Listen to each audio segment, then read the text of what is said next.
میں اللہ کے رسول صلی اللہ علیہ وسلم کی شان دیکھیے، اللہ کے رسول صلی اللہ علیہ وسلم کی بہادری دیکھیے، اللہ کے رسول صلی اللہ علیہ وسلم کا اللہ کی ذات پہ توکل اور رسالت پر یقین دیکھیے۔ اللہ کے رسول یعنی میں ہی نبی ہوں جس کا مقابلہ کرنے کے لیے آئے ہو، جو تیار کر کے لے کے آیا ہے تمہارے مقابلے میں، جس نے مکہ کو فتح کیا ہے، جو سب سے اہم ہے وہ میں ہی ہوں۔ اللہ کے رسول صلی اللہ علیہ وسلم نے اپنے آپ کو پیش کیا اور مٹی اٹھا کر جو ہے پھینکا اللہ کے رسول صلی اللہ علیہ وسلم نے ان کے چہروں پر۔ مفسرین نے لکھا ہے کہ ان کے چہرے بدل گئے، وہ بھاگ گئے پورے کے پورے، کھڑے ہوئے۔ یہ اللہ کے رسول صلی اللہ علیہ وسلم کا معجزہ تھا، مٹی نے وہ کام کیا کہ سب بھاگ گئے۔ حضرت عباس رضی اللہ عنہ کو کہا اللہ کے رسول صلی اللہ علیہ وسلم نے، عباس اپنے چچا کو کہا کہ آپ ان کو پکارو، مسلمانوں کو بلاؤ، واپس بلاؤ۔ پھر دوبارہ حضرت عباس رضی اللہ عنہ کی بہت زوردار آواز تھی، حضرت عباس رضی اللہ عنہ نے ایک ایک صحابہ اکرام کو نام لے لے کے پکارا، او مہاجرین، او انصار، او بیت رضوان، درخت رضوان کے نیچے بیعت کرنے والوں، وہ حدیبیہ والوں، وہ بدری صحابہ، ایک ایک کا نام لے کے جو ہے جب حضرت عباس رضی اللہ عنہ نے پکارا تو سب واپس لوٹ کر آ گئے۔ پھر اللہ تبارک و تعالیٰ نے صحابہ اکرام کو ان پر جو ہے فتح نصیب کیا۔ اللہ تعالیٰ اس کا تذکرہ کرتا ہے، یاد کرو اس وقت کو۔ اللہ سبحانہ و تعالیٰ کہتا ہے، اِذْ عَجَبَتْكُمْ كَثْرَتُكُمْ، تم لوگوں کو تمہاری کثرت، تمہارا زیادہ ہونے پہ تمہیں فخر ہوگا، تمہیں بڑے اچھا لگنے لگا۔ فَلَمْ تُغْنِ عَنْكُمْ شَيْئًا، لیکن تمہاری جو ہے تمہاری کثرت نے تمہیں ان سے، تمہاری کثرت تم کو مستغنی نہیں کر سکی، تمہاری کثرت تمہیں بچا نہیں سکی۔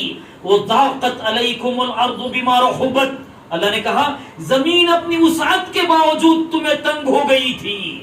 صحابہ اکرام سے اللہ کہتا ہے زمین اپنی وسعت کے باوجود تم پر تنگ ہو گئی تھی۔ ثم ولیتم مدبرین، تم پیٹ پھیر کر بھاگ گئے تھے۔ ثم انزل اللہ سکینتہ، پھر اللہ نے حضرت عباس دعوت دے رہے تھے تو اللہ سبحانہ و تعالیٰ کہتا، پھر اللہ سبحانہ و تعالیٰ نے سب پہ سکینہ نازل کیا۔ جو بھاگ رہے تھے نا صحابہ اکرام پر، یعنی ایک دم سے اچانک کا حملہ ہو گیا نا، بھگدڑ مچ گئی، اچانک کا حملہ ہوا ہے، سمجھ میں نہیں آ رہا تھا کیا کریں، ایک دم سے جو ہے پہاڑی پر سے تیر اندازوں کی طرف سے حملہ ہو گیا، بھگدڑ مچ گئی۔ اللہ کہتا ہے ثم انزل اللہ سکینتہ، اللہ نے اپنی سکینہ نازل کیا، اللہ نے اپنی، تو تمہارے دل مطمئن ہو گئے، خوف گھبراہٹ سب چلے گئی، پھر سے ہمت آ گئی۔ کیوں؟ کہ اللہ نے سکینہ نازل کیا۔ میرے دوستو بزرگوں، اللہ سبحانہ و تعالی اپنے نیک بندوں کی ہر مصیبت و پریشانی کے وقت میں ان کے دلوں پہ سکینہ نازل کرتا ہے، ان کے اندر کی خوف و حراست کو ختم کر دیتا ہے۔ جو بھی اللہ کے نام پر اپنے جان و مالوں کو لے کر اپنے آپ کو قربان کرنے کے لیے کھڑے ہوتے ہیں، اللہ نے اس آیت میں بتایا کہ دیکھو جو بھی کھڑے ہوں گے تو ان پہ اللہ اپنی سکینہ نازل کرے گا۔ صحابہ کرام پہ نازل کیا نا، اللہ سکینہ نازل کرے گا۔ جو بھی ایسے اللہ کا یعنی اچانک بھی تمہارے اوپر کوئی حملہ ہو جائے تو ایسے وقت میں بھی اللہ تبارک و تعالیٰ اپنی سکینہ نازل کر کے تمہاری ہمت بڑھا دے گا۔ ہمت بڑھانے والا کون ہے؟ حوصلہ افزائی کرنے والا کون ہے؟ اصل ہمت بڑھانے والا اللہ ہے۔ ہاں، تو اللہ نے کہا تمہیں تو اپنی کثرت پہ ناز تھا، تم کثرت پہ خوش ہو رہے تھے، اپنی ہم بہت زیادہ ہم جیت جائیں گے، لیکن تمہاری کثرت تمہیں کچھ بھی فائدہ نہیں پہنچا سکی۔ اللہ نے سکینہ نازل کیا اور آگے کہا وہ سکینتہ علی رسولہ، اپنے رسول پر سکینہ نازل کیا، وہ علی المؤمنین، اور مومنین پہ اللہ نے سکینہ نازل کیا۔ وانزل جنودا لم تروها، حنین کے موقع پر، حنین کیا ہے؟ مکے اور طائف کے درمیان میں ایک وادی ہے حنین۔ آج بھی حنین کے پاس سے احرام باندھ کر عمرہ کرتے ہیں۔ اگر کوئی طائف چلے جائیں تو ان کو واپس آتے ہوئے مکے میں اگر داخل ہونا ہو، یعنی مکے میں جانا ہو تو بغیر احرام کے جا نہیں سکتے سوائے اہل مکہ کے، تو جو بھی داخل وہاں جانے کے بعد پھر دوبارہ داخل ہوتے ہیں تو حنین سے احرام باندھتے ہیں۔ تو وہ حنین ایک وادی کا نام ہے، وہ جو 10 میل کے دوری پر ہے مکے سے۔ تو اللہ سبحانہ وتعالیٰ نے کہا وَأَنزَلَ جُنُودًا لَمْ تَرَوْهَا، أَنزَلَ اللَّهُ جُنُودًا لَمْ تَرَوْهَا، اللہ سبحانہ وتعالیٰ نے ایسے لشکر کو نازل کیا، وَأَنزَلَ جُنُودًا لَمْ تَرَوْهَا، جس کو تم لوگوں نے نہیں دیکھا۔ وہ لشکر کون سا تھا؟ فرشتوں کا لشکر تھا۔ اللہ نے فرشتوں کے لشکر کو بھیجا۔ وَعَذَّبَ الَّذِينَ كَفَرُوا، اور کافروں کو اللہ سبحانہ وتعالیٰ نے عذاب میں گرفتار کیا۔ ایک روایت میں آتا 6000 لوگ جو ہے قیدی بن گئے. کتنے؟ 6000. اور جو اس قوم کا قبیلہ حوازن کا جو سب سے بڑا سردار تھا وہ اپنے بیوی بچے سب کو چھوڑ کے بھاگ گیا جو سب کو تیار کر کے لایا تھا. وَذَلِكَ جَزَاءُ الْكَافِرِينَ. اور یہ جزا ہے کافروں کی. یہ دیکھیے اللہ کے یعنی حق و باطل میں فرق. کبھی اللہ کے رسول صلی اللہ علیہ وسلم انبیاء اور صحابہ اکرام رضوان اللہ تعالی علیہم اجمعین سپہ سالاری کرنے والے کبھی بھاگے نہیں. وہ ثابت قدم رہنے والے اور دوسروں کے بارے میں ملے گا کہ وہ بھاگ گئے وہ بھاگ گئے. یہ اپنے آپ کو پیش کرنے والے. وَذَلِكَ جَزَاءُ الْكَافِرِينَ. یہ کافروں کا بدلہ ہے. تو اللہ نے یہ دکھایا کہ جو بھی اللہ کے دین اللہ سبحانہ و تعالی دین اسلام کے غلبے کا کام کس سے کن لوگوں سے ہوگا. کتنی باتیں گنوائی تھی ہم نے؟ نہیں 7 نہیں اس سے پہلے 7 باتیں گنوائی تھی نا. 8ویں بات کیا ہے؟ سب سے زیادہ محبوب اللہ ہو, اللہ کے رسول صلی اللہ علیہ وسلم ہو اور اللہ کے دین کی سربلندی ہو, جہاد فی سبیل اللہ محبوب ہو. یہ کتنی 8ویں بات. 9ویں بات کیا ہے کہ نظریں اللہ کی ذات پہ ہو, اسباب پہ نہ ہو, مال پہ نہ ہو, کثرت پہ نہ ہو. نظریں جو ہو اللہ کی ذات پر ہو. جن کی نظریں اللہ کی ذات پہ ہوں گی, اللہ نے یہ واقعہ بیان کر کے سمجھایا. دیکھو جن کی نظریں اللہ کی ذات پہ ہوں گی اللہ تبارک و تعالیٰ ان کو کامیاب کرے گا, بھلے وہ کم کیوں نہ ہو. اور دوسری آیتوں میں اللہ نے اور تفصیل بیان کیا, ابھی وقت نہیں ہے, کہ اللہ کتنوں پر کتنوں کو غالب کر دیا, کس طریقے سے فتح دیا. اور یہ سب ایک تاریخ ہے, سیرت ہے. صحابہ اکرام کتنے کم تھے, سامنے مقابلے میں کتنے لوگ تھے, اللہ نے کیسے ان کو فتح ہو کامیابی سے نوازا. تو نظریں کس پر ہو؟ اللہ کی ذات پر ہو. اور اسی طریقے سے کیا ہے, اللہ نے ایک بات بتایا, دیکھو ڈرو نہیں. اگر تم اچانک کسی مصیبت میں گھر جاؤ نا, دشمن جتنے چاہے چالے چل لے, دشمن جتنی چاہے سازشیں کر لے, جیسے چاہے مکر کر لے, جتنی چاہے جالے بن لے, اچانک چاہے حملہ آور ہو جائے, مدد کیسے؟ اللہ کرتا ہے. اللہ سکینہ نازل کر دے گا, فرشتوں کو اتار دے گا مدد کے لیے. اللہ نے قیامت تک آنے والوں کو بتایا جو بھی صحابہ اکرام کے طریقے پر, یعنی اس کی بھی دلیل ہے. اب آپ کہہ سکتے ہو اس میں تو جو ہے اللہ نے یہ صحابہ اکرام کے بارے میں کہا ہے, آپ تو آپ کے بارے میں کہہ رہے ہو. نہیں, اللہ تبارک و تعالیٰ نے قرآن کی دوسری آیات تفسیر القرآن بالقرآن, قرآن کی تفسیر کس سے؟ قرآن کی تفسیر قرآن سے. مفسرین نے کتابیں لکھی ہیں, تفسیر القرآن بالقرآن لکھا ہے, قرآن کی تفسیر قرآن سے. اب وہ سب کس میں ہے؟ عربی زبان میں ہے. علم کس میں ہے؟ اردو میں نہیں ہے. اردو میں بہت کم علم ہے.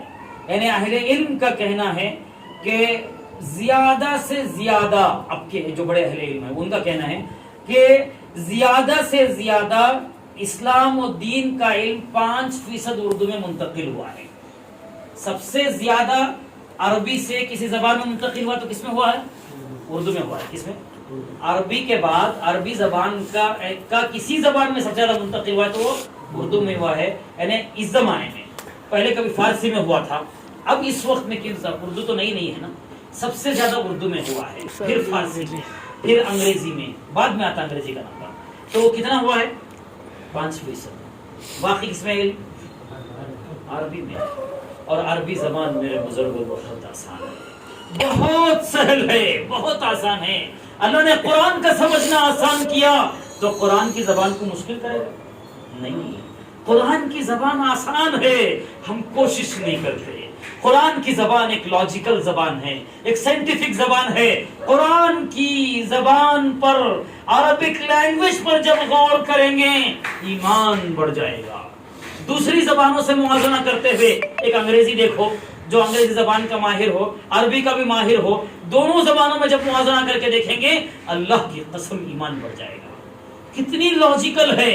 انگریزی زبان کے والے کیا کہتے, یعنی میں نے جو ہے اپنے ان کانوں سے عربک زبان کے جو سائنٹسٹ ہیں ان لوگوں سے جو براہ راست ہماری ملاقات ہوئی, ان کے کلاسز میں میں شریک ہوا, وہ سائنٹسٹ کہتے ہیں یعنی کئی باتوں پہ ان کے اعتراض ہے, یہاں پر یہ غلط ہے, یہاں پر یہ غلط ہے, یہاں پر یہ غلط ہے. آپ کو ایک بھی عربی ادیب ایسا نہیں ملے گا جو عربی زبان کے قواعد پر، لینگویج کے گرامر پر انگلی رکھ کے یہ کہے ایسا نہیں، ایسا ہونا چاہیے تھا. کوئی آپ کو کیوں؟ سپریم لینگویج ہے، منزل من السماء وہی کی لینگویج ہے، کلام اللہ کی زبان ہے. کوئی ادیب نہیں ملے گا جو عربی زبان پر کہے یہ یہاں پیش نہیں، یہاں زبر ہونا چاہیے تھا، یہ مرفوع نہیں منصوب ہونا چاہیے تھا، یہاں ایسے نہیں ایسا آنا چاہیے تھا. کوئی نہیں کہے گا. ہم عربی زبان کے ادبا کی کئی کتابیں پڑھ کر عربی زبانوں کے جو ہے کئی بڑی بڑی درسگاہوں میں الحمدللہ علم حاصل کر کے عربی زبان تھوڑا بہت جو ہم نے حاصل کیا، حاصل کر کے آپ کو بتا رہے ہیں کیا کہ عربی زبان پہ کوئی انگلی نہیں رکھ سکتا. یعنی یہ عربی زبان قرآن کلام اللہ کی زبان ہے، یہ آپ علیہ السلام کی زبان ہے، یہ جنت کی زبان ہے. جبرائیل علیہ السلام اس زبان سے آپ علیہ السلام سے خطاب کرتے تھے. ہم اس زبان سے محروم ہیں، ہم اس زبان کو سیکھنا ہی نہیں چاہتے، ہم اس زبان کے قریب آنا ہی نہیں چاہتے. پتہ نہیں کیا کیا سیکھ لیا ہم نے، لیکن عربی سیکھنے کو تیار. اللہ ہمیں توفیق دے. ہم مرنے سے پہلے اللہ کا جو پیغام ہے، کس کے نام بولو؟ اللہ کا سب سے بڑا پیغام کلام اللہ. کلام اللہ کا پیغام کس کے نام ہے؟ ارے بولو کس کے لیے؟ بولو میرے لیے. کیا بولو؟ ہمارے لیے مت کہنا، کہ تو ہمارے لیے کہ تو حضرت سمجھ لیں گے وہ. کس کے لیے؟ اللہ کا پیغام میرے نام ہے، مجھے قرآن کو سمجھنا ہے. ہر ایک کے اندر جذبہ ہو اے اللہ اس وقت تک مجھے موت نہ دے جب تک کہ تو نے جو قرآن میں بیان کیا ہے، تیرا جو کلام ہے، اس میں اس کو صحیح تلفظ کے ساتھ، ادائیگی کے ساتھ، تجوید کے ساتھ پڑھ نہ لوں. جب تک میں قرآن کو نہ سمجھ لوں، جب تک تیرے پیغام پہ عمل نہ کر لوں، جب تک تیرے پیغام کو تیرے بندوں تک پہنچانے کے لیے اپنا جان مال صلاحیتوں کو لگا نہ دوں، اپنے آپ کو تھکا نہ دوں، اپنے نیندوں کو قربان نہ کر دوں، اپنی صحت کو قربان نہ کر دوں، اپنے آپ کو قربان نہ کر دوں، اس وقت تک مجھے موت نہ دینا. دعا سے تقدیر لا يرد القضاء الا الدعاء. حدیث صحیح.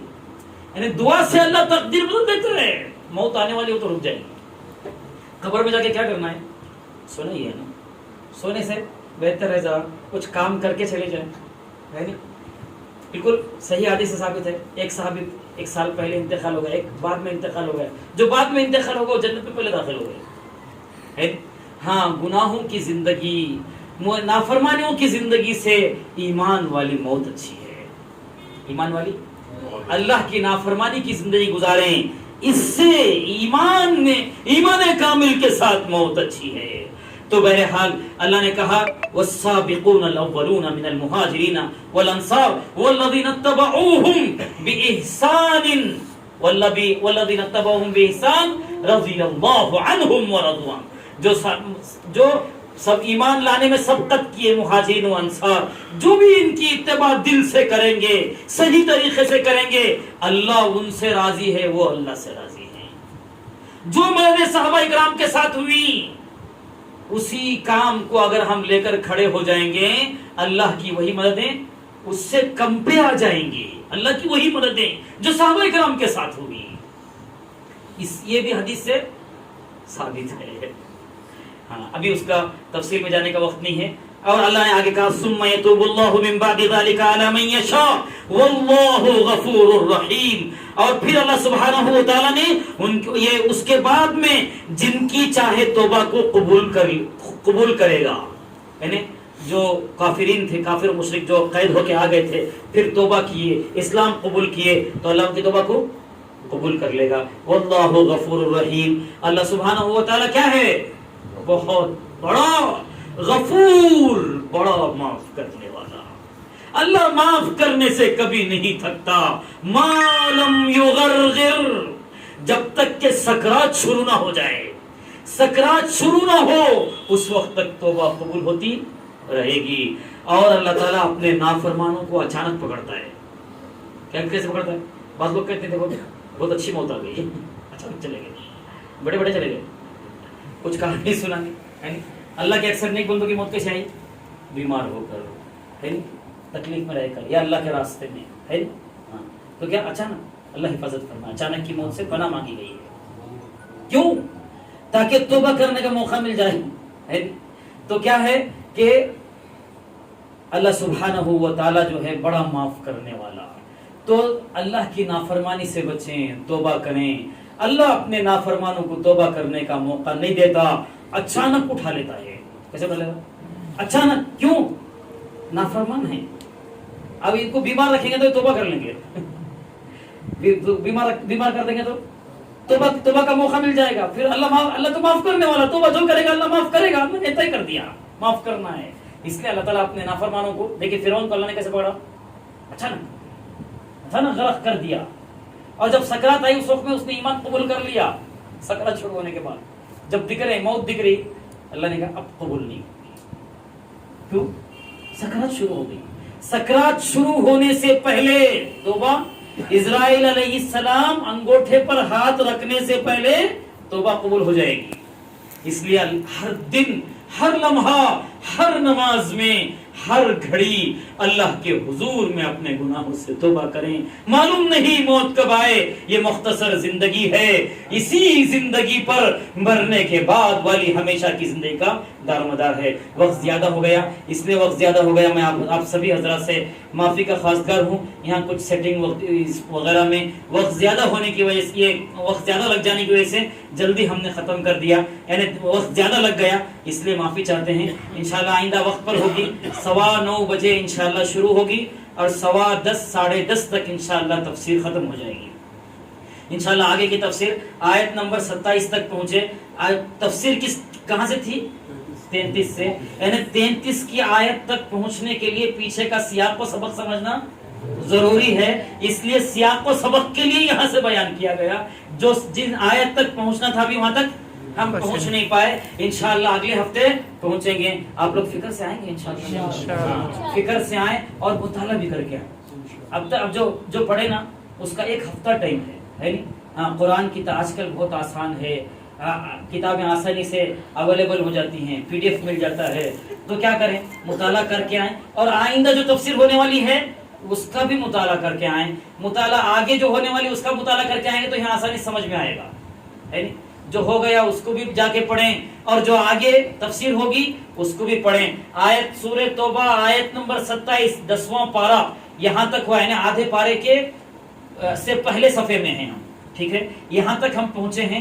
آگے کی تفسیر کی کنٹینیوشن ہوگی. اور ساتھ ساتھ میں آج جو الجھن ہو گئی انشاءاللہ یہ الجھن سے بچنے کی پوری کوشش کریں گے. اور ساتھ ساتھ میں آپ کو کوشش کریں گے جو عربی زبان سے واقف ہیں, تھوڑا بہت علم رکھتے ہیں, ان کو الفاظ معنی اور ساتھ میں اعراب القرآن, قرآن کا کچھ گرامر بھی بیان کر دیا جائے, الفاظ معنی بیان کر دیا جائے. اپنی قلم اور کاپی بھی لے کر بیٹھیں جو عربی زبان تھوڑا بہت جانتے ہوں, تاکہ اس کے الفاظ معنی اور اس کی جو ہے جو اہم پوائنٹس ہیں اس کو لکھ لیں. اس کی گرامر کو بھی جو ہے اختصار کے ساتھ بیان کرتے ہم آگے بڑھیں گے, کیونکہ اس میں شریک ہونے والے ہماری اس تفسیر میں بہت سے جو ہے طلبہ بھی ہیں, تو ان کا بھی جو ہے آسانی ہو جائے گی. جو عربی زبان جاننے والے ہیں ماشاءاللہ بہت سی ایسی مستورات بھی ہیں جو پہلے سے تفسیر کی کلاسوں میں عربی زبان جانتے ہوئے اور تفسیریں کی ہوئی مستورات بھی ماشاءاللہ یہاں ہمارے اس مجلس میں آتی ہیں. اللہ سبحانہ و تعالیٰ سب کی آمد کو قبول فرمائے, سب کے آنے کو قبول فرمائے. اکیلے نہ آئیں, دوسروں کو لانے کی ساتھ میں فکر فرمائیں.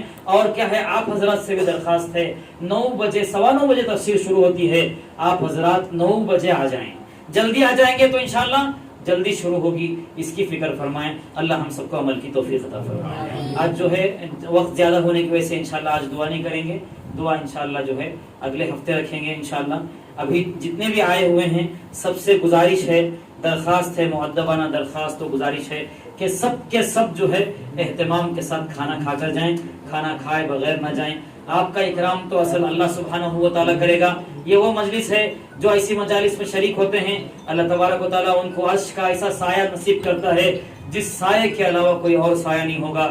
تو یہ اس لیے جو ہے کھانے کا نظم کیا جاتا کیا آپ ایسا نہیں کہ کسی کو آج الحمدللہ اللہ نے سب کو فراغت دی ہے، سب کے پاس کھانا ہے، یہاں تاکہ سکون سے ذرا بیٹھ سکیں، کھانا کھا سکیں، اپنی فیملی کے ساتھ آ سکیں، ماں اہل و عیال آ سکیں اور بیٹھیں، کچھ جو ہے 1-2-3-2-2.5 گھنٹے یا 1.5-2 گھنٹے لگائیں اور کچھ پوچھیں، کچھ سمجھیں، کچھ سوال و جواب ہو اور کچھ ہم مذاکرے کریں، کچھ ارادے کریں، کچھ نیتیں کریں، اس کے لیے جو ہے یہ سارا نظم کیا جاتا ہے۔ تو آپ سے گزارش ہے اس کو کوئی غلط معنی میں نہ لیں۔ اللہ سبحانہ و تعالی ہم سب کو عمل کی توفیق عطا فرمائے۔ سبحان اللہ و بحمدہ۔ جی جی آئیے۔